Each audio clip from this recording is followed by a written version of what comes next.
ça fait longtemps. Mais comme on dit, le guerrier qui se retire pour cultiver son esprit polit ses armes, et justement, nous en avons bien besoin. Ensemble, nous décortiquons des notions parfois obscures, nous allons à la genèse de phénomènes qui nous semblent souvent anodins, et ce, dans le seul but de nous décoloniser.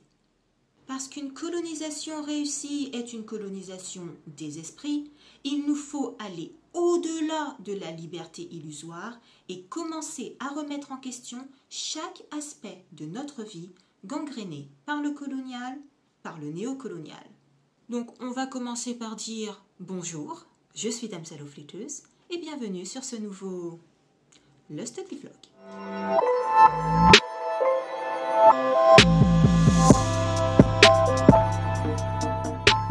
Je vous invite à revisionner les épisodes précédents et notamment l'épisode 6 dans lequel l'appropriation culturelle est définie.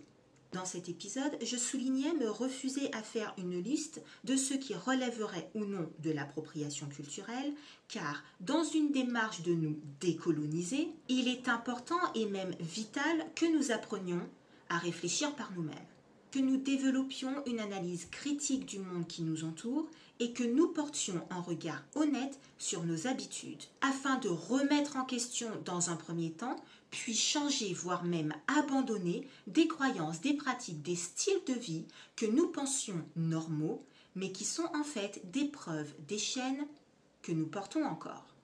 Pourtant, j'aimerais qu'on mette quelque chose au clair par rapport à nos cheveux. Et là, vous vous dites certainement que je devrais revoir mes priorités parce que parler cheveux alors que le monde est littéralement en train de brûler autour de nous paraît assez déplacé. En fait, le diable se cache dans les détails et ce qui peut nous paraître anodin a toujours été et est encore utilisé, perverti par la domination pour asseoir sa suprématie et imposer son système de pensée. C'est par la perversion et la destruction presque imperceptible de ces choses banales que nos esprits ont été et restent enchaînés. Donc oui, on va parler cheveux parce qu'il semblerait qu'une coiffure n'est qu'une coiffure, que des cheveux sont juste des cheveux et que si une femme noire fait ça, alors une femme blanche peut faire ça sans qu'on ne crie ni au racisme ni à l'appropriation culturelle. Et on sait qui balance ce genre d'ineptie ? Les racistes. Et dans le study vlog, je me suis toujours engagée à ne pas m'adresser à ces gens. Et ça n'a pas changé. Seulement, j'aimerais quand même qu'on se penche sur la question parce que, et c'est là où ça va poser problème, de plus en plus de noirs, d'hommes noirs et de femmes noires adoptent ce discours car ils verraient une certaine logique dans l'argument. Oui, non, vous ne pouvez pas clouer 4 roues à un cheval et aller le comparer à une Ferrari, ça ne fonctionne pas comme ça. Ne comparons pas l'incomparable. Parlons peu, parlons bien. Ça et ça renvoient à deux processus bien différents, mais ces deux processus renvoient à une seule et même chose. La culpabilité, le racisme et l'inhumanité d'une blanchité hégémonique ou d'une hégémonie blanche, peu importe le sens dans lequel vous le mettez. Je répète, ça est la preuve d'une hégémonie blanche, de l'intériorisation d'un complexe de supériorité transmis depuis la société esclavagiste jusqu'à un système néocolonial. Et ça, c'est également la preuve d'une blanchité hégémonique, mais de l'intériorisation d'un complexe d'infériorité imposé depuis la société esclavagiste par le système colonial. Pour le dire autrement, ça, c'est bel et bien de l'appropriation culturelle. Du vol, un manque de respect évident d'une culture, d'une histoire, de tout ce qui peut être attaché à une identité. Par contre, ça, c'est le fruit d'une assimilation forcée par le système colonial, puis maintenue par le monde blanc et entretenue par la blanchité hégémonique. Au final, ça, comme ça, révèle une aliénation définie par Fanon comme double. Celle du colonisé, mais également celle du colon. S'il a été inculqué un sentiment d'infériorité d'un côté, l'autre côté s'est galvanisé d'une pseudo-supériorité, sentiment qui a été transmis de génération en génération et si bien intériorisé qu'on ne voit aucune différence entre les mentalités d'hier et les mentalités d'aujourd'hui, entre les logiques racistes d'antan et les logiques racistes actuelles. Nous sommes dans la continuité du colonial. Nous sommes en plein néocolonial. Et s'acharner à voler ce qui ne leur appartient pas et le justifier par des mensonges si grossiers qu'ils ne peuvent même plus entrer dans la case mystification est une des nombreuses preuves de la maladie de ce système, pour rester dans la terminologie fanonienne. Donc oui, ça, c'est bel et bien de l'appropriation culturelle. Et oui, c'est du racisme. Et oui, c'est la réaffirmation arrogante d'une suprématie, d'une blanchité hégémonique. Et ça, c'est de l'assimilation forcée par ce racisme. C'est la réaffirmation de l'existence d'une suprématie et de notre soumission à cette blanchité hégémonique. Voilà. Bon, ça c'était la version parlons peu, parlons bien, et ça reste problématique dans notre volonté de nous décoloniser. Donc ça vous dit d'approfondir et d'aller plus loin ?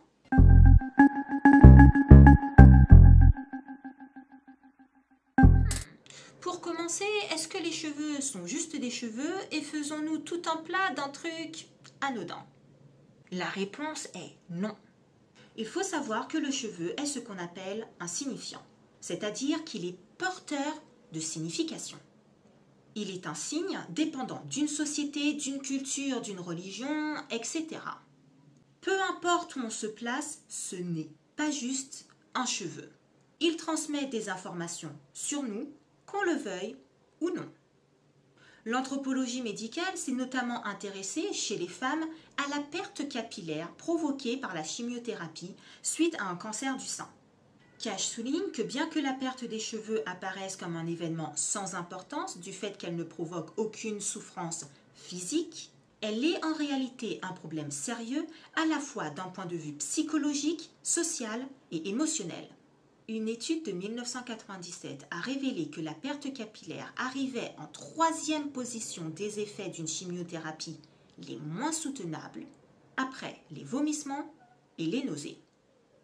Plus tard, cette perte a été qualifiée de traumatique et il a été proposé de mettre en place une meilleure préparation des patientes à la perte de leurs cheveux ainsi qu'un accompagnement ciblé puisque ce traumatisme joue un rôle non négligeable tout au long du traitement. En effet, comme le cheveu est un indicateur, un signifiant, sa perte envoie beaucoup de messages à la société dans laquelle nous évoluons et a un impact différent, mais tout aussi traumatique selon l'origine de la patiente, sa culture, ses croyances ou encore son statut social. C'est juste pour vous montrer que les cheveux ne sont pas juste des cheveux et qu'il ne s'agit pas juste d'une histoire de vanité. Dans nos sociétés, les cheveux ont toujours eu un rôle important et ce, depuis la nuit des temps. Nous trouvons des références aux cheveux dans la Bible. Les cheveux y sont en effet présentés comme une couverture qui permet à la femme de se couvrir la tête. De plus, on y trouve des insights sur des pratiques culturelles, puisqu'il y est mentionné un vœu lié à la culture nazaréenne qui consistait à ne pas se couper les cheveux dans le but de montrer sa dévotion à Dieu. Nous découvrons là une dimension spirituelle rattachée à une pratique culturelle. C'est fascinant. Les cheveux ne sont pas juste des cheveux. Dans Hair in African Art and Culture, nous apprenons que les Yoruba pouvaient se référer à l'humanité comme l'espèce dont les poils poussent principalement sur la tête.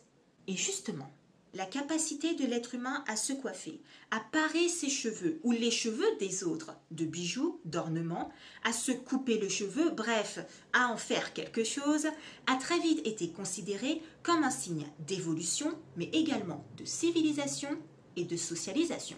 Simons définit ainsi les cheveux comme la partie du corps humain la plus riche en informations. Bref, ce ne sont pas juste des cheveux. Dans toute la zone américano-caribéenne, les cheveux sont des Key Ethnic Signifiers.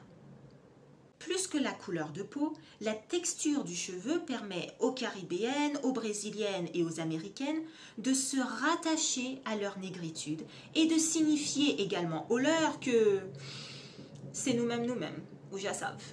Le revers de la médaille est que, parce qu'ils sont plus faciles à modifier que les autres parties du corps, notamment à travers le défrisage ou d'autres types de lissage moins permanents, les cheveux peuvent également signifier un alignement ou une préférence pour les choses émanant du monde blanc.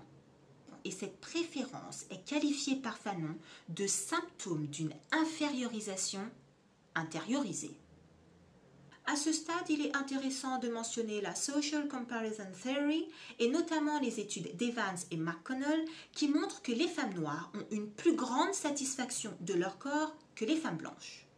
Et c'est intéressant car même si elles ont été et sont toujours moquées, insultées pour leurs fesses, leurs cambrures, leurs lèvres, leur peau et j'en passe, attributs qui sont ensuite chirurgicalement implantés dans les mêmes qui insultent, je dis ça, je dis rien, c'est juste une petite remarque qui devra nous faire réfléchir à la frontière entre amour et haine. Bref, grande satisfaction. Mais lorsqu'on en vient à parler des cheveux, c'est une toute autre histoire. Et Thompson écrit que la femme noire a beaucoup de mal à ne pas se plier à l'idéal de beauté dominant qui est des cheveux raides, longs et qui volent au vent. Et pourquoi ça? Sans mauvais jeu de mots, on en revient à la racine du problème, la colonisation. Contrairement à ce qu'on essaye de nous faire croire, et que l'on croit, la colonisation ne consistait pas juste à conquérir des territoires et à mettre des gens en esclavage, des choses pas très humaines certes, mais il faut passer à autre chose, ça appartient au passé. Loin de là. Une colonisation réussie est une colonisation qui dure dans le temps et qui permet à la domination de rester en place sans avoir à lutter et qui plus est en se faisant passer pour les gentils de l'histoire. Et pour atteindre cela, il faut tout simplement coloniser les esprits. Que ce soit sur les plantations aux Antilles, dans les Caraïbes ou aux États-Unis, on retrouve ce vocabulaire colonial et colonialiste qui consiste à parler du dressage du noir, de l'éducation du noir, de cette période d'assaisonnement du noir, de l'effraction, break-in, dans l'esprit du noir, bref, du domptage du noir. Au final, les chaînes, objets, ne servaient qu'à asservir à l'instant T. Ce qu'il fallait, c'était poser des chaînes qui perdurent et qui pouvaient être transmises de génération en génération. Des chaînes mentales.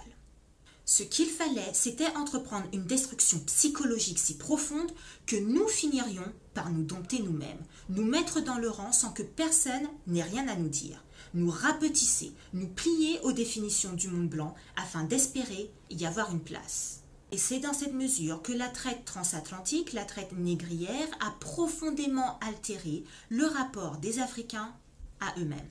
Ainsi, dans la zone américano-caribéenne, le rapport au corps a été travaillé dans un paysage colonial par la suprématie et le patriarcat blanc.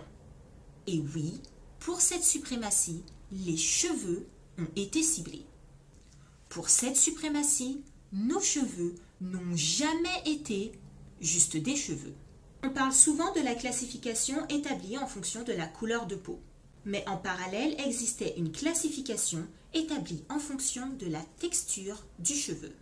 À cause des viols, mais également des stratégies liées au métissage, et je pense qu'il sera bientôt temps qu'on parle de l'aliénation autour du métissage, certains enfants pouvaient naître très clairs de peau, et il est donc arrivé un moment où il fallait un critère plus fiable pour que les blancs ne se laissent plus duper. Et oui, ce critère est la texture du cheveu. Ces classifications sont restées et nous les retrouvons à l'heure actuelle. La classification coloniale est un spectre qui hante nos sociétés et qui désigne le cheveu noir comme dégoûtant, désordonné, fouillis, chaotique et avec des degrés plus acceptables que d'autres. Vous l'aurez compris, je vais ressortir mon continuum. Plus un cheveu se rapproche de l'idéal blanc, plus il est accepté et considéré comme beau. En Guadeloupe et en Martinique, ceci est illustré par le terme « chabin », défini par le dictionnaire français-créole comme un nègre à la peau claire et aux cheveux crépus blonds. On pense souvent que ce terme entre dans une classification de la peau, et c'est vrai, mais pas que. La peau claire, pouvait duper, mais la texture du cheveu permettait de classer la personne dans la catégorie nègre. Ce qu'il faut savoir avec ce terme, c'est que le chabin est en fait un animal issu du croisement d'un bouc et d'une brebis. Et ce qui est assez aberrant, c'est que ce terme reste utilisé à l'heure actuelle par des noirs, et ce, comme un compliment, car synonyme de clair de peau. Autre exemple de la hantise de ce spectre colonial, même si vous êtes coiffé mais que vous portez vos cheveux naturels qui ne sont ni lisses ni plats, bref, qui sont pleins de vie et de caractère, on peut gentiment vous recommander d'aller, je cite, « fouter en pagnantetao ». En Jamaïque, les cheveux crépus peuvent encore être désignés par maca, le terme pour parler de ronces, de mauvaises herbes, de plantes pleines d'épines. Dans les Caraïbes hispanophones, il est fréquent d'entendre parler de pelo malo, littéralement mauvais cheveux, dont on retrouve la traduction littérale aux États-Unis, bad hair. Ce qu'il faut comprendre, c'est que dans les sociétés esclavagistes, dompter le cheveu du noir n'était qu'une façon parmi d'autres de dompter le noir. Pour eux, ça n'a jamais été juste des cheveux. C'était un affront, une beauté qu'il fallait dompter, une fleur qu'il fallait flétrir, une liberté qu'il fallait enchaîner. Il a donc été créé cette distinction raciste entre les bons cheveux et les mauvais cheveux. Seulement, les Noirs ont toujours montré une grande résilience et trouvé des moyens créatifs d'inverser l'humiliation. Par exemple, à la Nouvelle-Orléans est née en 1786 une loi qui ciblait explicitement et exclusivement les cheveux des femmes noires. La loi du Tignon. Cette loi obligeait les femmes noires à cacher leurs cheveux sous un foulard afin de ne pas attirer l'attention des hommes blancs, mais surtout de marquer la différence entre les femmes blanches libres et les femmes de couleur, des femmes noires claires de peau, qui pouvaient être confondues avec des femmes blanches. L'objectif était de contrôler la femme noire, de l'humilier, la rabaisser, lui rappeler sa place et que même si elle pouvait jouir de certains privilèges via le plaçage notamment, elle ne serait jamais l'égale de la femme blanche. Malgré cette loi du Tignon, les femmes noires, résilientes, ont transformé cet outil d'oppression en couronne. Elles ont commencé à jouer avec les foulards, les attaches, les tissus, pour élaborer des coiffes dignes des reines qu'elles étaient. Et il faut le souligner. À chaque fois que la femme noire, que les cheveux de la femme noire ont été attaqués, elle a trouvé un moyen de tourner cela en gloire. Et à chaque fois, le monde blanc s'est approprié cette créativité et a capitalisé dessus, sur ses créations. Et je sais que beaucoup applaudissent l'ascension de Madame C.J. Walker dans les années 1870 comme non pas juste une histoire d'entrepreneur noir, histoire déjà plus qu'admirable, mais surtout comme une preuve de résilience. Et c'est vrai, mais attention, ce que C.J. Walker proposait, c'était une solution pour être accepté dans le monde blanc, un moyen d'obtenir les bons cheveux. Non seulement le problème de fond demeurait, mais pire, de nombreux produits présentés comme des lotions miracles pour enfin avoir les bons cheveux tuaient littéralement les femmes. Au-delà de l'entretien d'une aliénation, au-delà de l'enchaînement mental et psychologique, ces produits tuaient littéralement la femme noire, en favorisant des cancers du sein et en provoquant de l'infertilité. Je vous encourage vivement à consulter la bibliographie sur ce sujet que je vous propose en fin d'épisode. Et bref, c'est justement ce qui a été mis en avant par le mouvement d'émancipation, de libération des années 60-70, porté par des figures telles que Kathleen Cleaver et son afro emblématique. Ce que ce mouvement a mis en avant, c'est la prégnance de la domination, puisque la distinction entre bons cheveux et mauvais cheveux demeurait. L'émancipation des Noirs ne pouvait pas et ne peut toujours pas être possible si nous continuons à nous définir selon les définitions de la blanchité hégémonique et nous plier à des normes eurocentriques. Il a donc été posé une autre distinction. Authenticité contre inauthenticité. C'est à ce moment-là que le cheveu, mais en particulier l'afro, le cheveu porté naturel, est devenu une arme politique. Et c'est ce qui est aussi effarant que fascinant.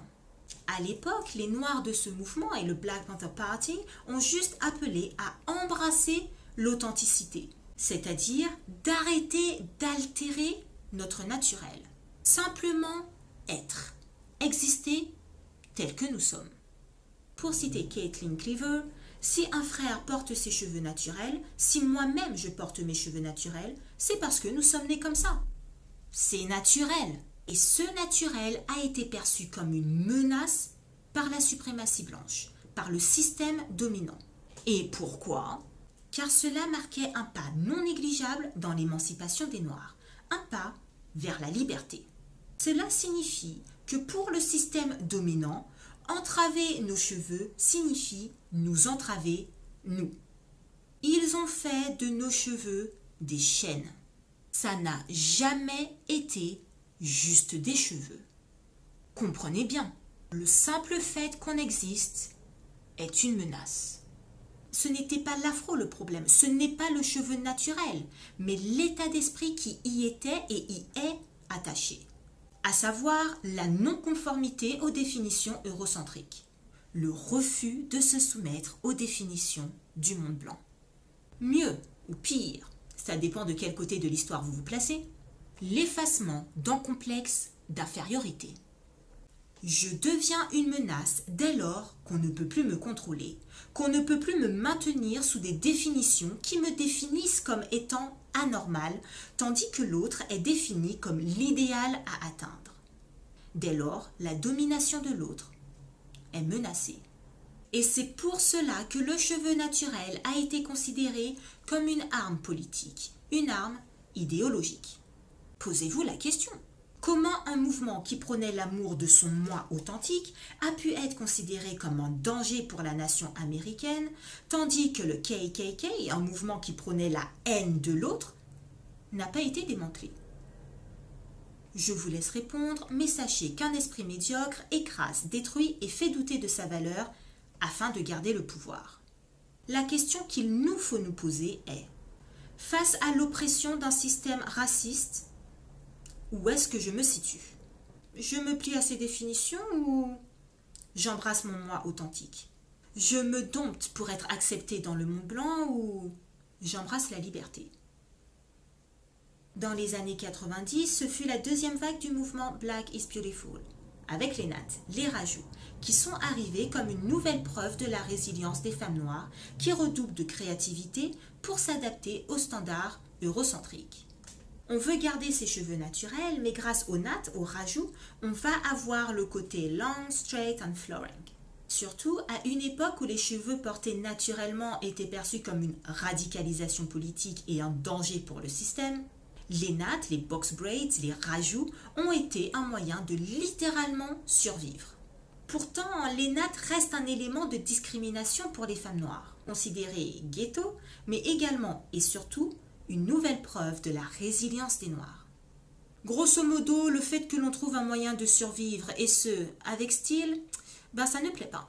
De plus, coiffer et se faire coiffer a toujours été plus qu'une simple histoire de cheveux. C'était le renforcement d'une identité culturelle et raciale. Pourquoi? Parce que, comme je l'ai mentionné au début, se coiffer et se faire coiffer marquent la socialisation. Pour les Noirs, se coiffer et se faire coiffer est une expérience, un partage avec les siens. On se rencontre entre nous. On crée cet espace dans lequel on parle politique, on discute spiritualité, on refait notre arbre généalogique, on transmet l'histoire que le système dominant efface des livres. On expérimente des styles, on construit notre résilience, on se ressource auprès des nôtres. On crée un lieu où on peut enfin s'exprimer librement. Et sans même aller jusque-là. Le simple fait que l'on se retrouve entre nous et simplement par les cheveux peut être perçu comme un dangereux rassemblement communautariste. Ça n'a jamais été une question esthétique. Et ce ne sont certainement pas juste des cheveux. C'est la création et le renforcement d'une communauté, d'une identité, d'une histoire commune, même si elle prend différentes formes selon si on se trouve dans le sud des États-Unis, au Brésil ou dans la Caraïbe. Et c'est pour cela que ça là, c'est de l'appropriation culturelle. Et justement, autre idée qui est véhiculée, ou plutôt faux argument d'une pensée raciste et lâche, ça ne serait pas de l'appropriation culturelle car les Vikings blancs se faisaient des nattes depuis très longtemps. Et oui, c'est vrai, tout comme les Égyptiens dans l'Antiquité, les Mandchous durant la dynastie Qing et Laura Ingalls dans La Petite Maison dans la Prairie. Quel est le rapport? Ça, c'est Viking? On est arrivé à une époque où les gens semblent fuir la plus simple des logiques pour aller embrasser la plus complexe des stupidités. Mais vous me direz, si les racistes n'étaient pas nécrosés du cibolo, ils ne seraient pas racistes justement, et vous avez raison. Par contre, que des Noirs se laissent convaincre par ce ramassis de bêtises, non. Non. Même s'il l'a utilisé dans un autre contexte, je me permets de reprendre la formule de Fanon. Nous sommes dans un monde où, au dire d'une bande de salauds, il n'est plus possible de discerner le sens du non-sens. Ce que vous pouvez considérer n'être que des coiffures sont un héritage, notre héritage. Les rajouts, l'afro, le tignon, et même bien avant, les tresses. Par exemple, sur les plantations, les tresses servaient à cacher du riz afin de toujours avoir de quoi manger. Elles servaient également à tracer des cartes et ont donc joué un rôle plus qu'important dans les marronnages. Nos coiffures sont des bouts d'histoire et il nous faut nous éduquer car nous sommes visiblement très ignorants. Nous ne nous rendons pas compte de la signification de nos coiffures et de l'impact qu'ont nos cheveux. Par contre, le monde dominant les a très tôt pris pour cible et continue d'en faire une affaire d'État alors qu'on souhaite juste être. En bref, l'appropriation culturelle ne va pas dans les deux sens. Tout comme le racisme anti-blanc ne peut pas exister dans une société synonyme de blanchité hégémonique, l'appropriation culturelle est à sens unique. Seul le système qui a mené un génocide culturel et qui d'un coup souhaite quand même récupérer et se pavaner avec les éléments de la culture qu'il traque est coupable d'appropriation culturelle. Mais ça, ce n'est pas de l'appropriation culturelle. Et pourquoi? Parce que ça a été imposé littéralement à coups de fouet et plus tard de racisme institutionnel. Parlons d'assimilation, d'aliénation, mais certainement pas d'appropriation culturelle. On ne peut pas s'approprier quelque chose qui a été imposé par la force. Si des femmes noires ne se sentent belles qu'avec des perruques aux cheveux longs, bien lisses et blonds, c'est parce que la blanchité hégémonique a imposé ces attributs comme non pas de simples critères de beauté, mais des preuves de normalité, des critères d'humanité et des éléments permettant la survie dans une société profondément raciste. Maintenant, mesdames, aimer ses cheveux est une question identitaire pour la femme noire. C'est un processus plein d'un symbolisme qui nous relie à toutes les femmes de notre famille, à notre sororité, celles qui nous ont précédées, celles qui ont lutté, celles qui ont subi l'humiliation de la tonte, celles qui ont redoublé d'ingéniosité afin de nous permettre de marcher la tête haute. Bien sûr que comme n'importe quelle autre femme, la femme noire fait ce qu'elle veut de ses cheveux. Seulement, si votre but est de vous décoloniser, je vous invite à réfléchir au pourquoi de la chose. Questionnons nos agissements. Dans ce contexte néocolonial, dans cette société profondément raciste, pourquoi est-ce que je vais mettre une perruque? Si vous aimez changer de tête, cela devrait donc signifier que vous pouvez essayer toutes sortes de coiffures. Mais si vous aimez changer de tête sans jamais voir vos cheveux naturels, cela signifierait que vous ne les avez pas acceptés. Et cela est un problème de fond dans ce contexte néocolonial. Changer de tête ne devrait pas signifier constamment cacher ses cheveux naturels sous des perruques. C'est une preuve que la blanchité hégémonique ou hégémonie blanche a la main mise sur vos conceptions de la beauté et la perception que vous avez de vous-même. Ce que nous démontrons en mettant des perruques, c'est qu'on a intériorisé que nos cheveux naturels ne sont pas normaux. Et oui, je sais qu'on se répète qu'ils sont trop difficiles à coiffer, qu'ils demandent trop d'entretien et que la perruque, c'est beaucoup plus simple. En fait, ce ne sont là que des excuses implantées par une éducation qui nous a fait croire que notre authenticité était si compliquée qu'elle ne méritait pas d'exister. Cela masque et en même temps révèle l'abominable et triste vérité que Césaire a décrite en un seul mot, la gangrène. La gangrène qu'est la colonisation. Car avec elle, ce qui nous a été inculqué, c'est la dépossession de nous-mêmes, notre constante altération. Et parce que le cheveu est insignifiant, il indique une certaine aliénation ou une aliénation certaine. Dans ce monde profondément raciste, ce n'est pas juste une question esthétique, c'est une question identitaire. Et se réapproprier ses cheveux est un processus difficile car il entre dans une logique décoloniale. Et non, ce n'est pas juste que l'on doive se préparer et préparer les petites filles à toutes sortes d'agressions. À la possibilité que l'on balance des chewing-gums et autres objets dans nos cheveux. Que l'on entende des remarques exotisantes, fétichisantes et dénigrantes à longueur de journée. Que l'on sente des mains venir nous caresser la tête comme si on était des toutous. Ou que l'on se fasse discriminer, agresser à l'école, à l'université, au travail, à cause de cheveux qui prendraient trop de place. Eh bien, prenons de la place. Ayons ce courage, le courage de simplement exister. Retenons que ça n'a jamais été juste une histoire de cheveux, sinon ils ne seraient pas traqués depuis des siècles. Il n'est pas juste question de cheveux, il est question, dans une quête d'authenticité, de briser nos chaînes. Toutes nos chaînes, car il en va de notre liberté et de notre humanité. À bientôt.